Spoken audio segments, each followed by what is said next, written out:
हवा थमी थी जरूर लेकिन हवा थमी थी जरूर लेकिन वो शाम जैसे सिसक रही थी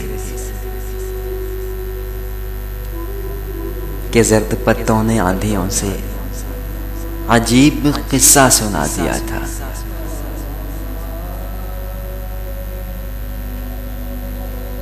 कि जिसको सुनकर तमाम पत्ते सिसक रहे थे, बिलक रहे थे।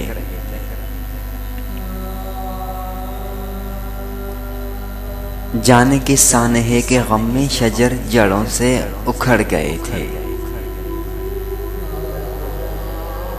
बहुत तलाशा था हमने तुझको,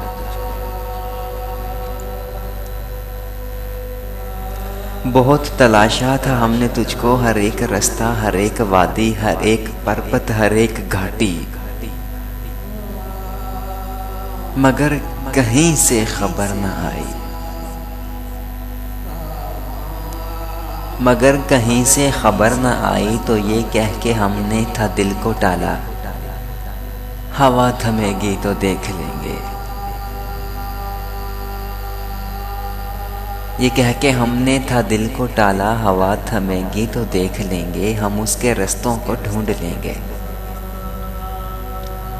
मगर हमारी ये खुश ख्याली,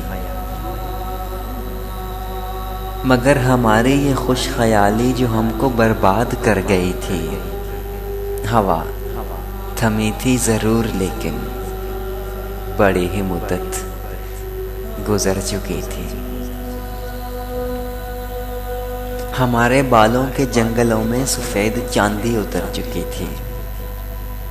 फलक पे तारे नहीं रहे थे, गुलाब सारे नहीं रहे थे। वो जिनसे बसती थी दिल की बस्ती, वो लोग सारे नहीं रहे थे। मगर ये अलमिया सबसे बालातर था कि हम तुम्हारे नहीं रहे थे, कि तुम हमारे नहीं रहे थे। हवा थमी थी जरूर लेकिन बड़ी ही मुद्दत गुजर चुकी थी।